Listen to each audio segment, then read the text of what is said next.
ये देखिए आप लोग देख सकते हैं दोस्तों, ये गोरखपुर हाईवे पे ये HR हरियाणा नंबर गाड़ी है, मारुति सुजुकी स्विफ्ट है VDI। इसका एक्सीडेंट हुआ है भीषण, और इसमें इस एक्सीडेंट में एक लोग घायल हो गए हैं, और ये जो है मतलब हल्का चोटें आई हैं। और ये गाड़ी तो खड़ी है, देख लीजिए, चोट आई हल्का फुल्का, झटका लगा, चोट आई हल्का, लेकिन ये एक्सीडेंट हो गया है। ये डिवाइडर ये तो पूरी तरह लड़ी है, देख लीजिए आप लोग देख सकते हैं।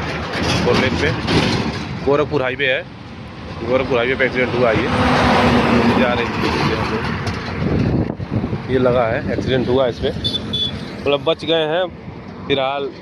चोट तो आई हल्का फुल्का, लेकिन गाड़ी टूट गई है, बच गए हैं लोग, कोई बात नहीं है, मतलब बाल बचे हैं लोग।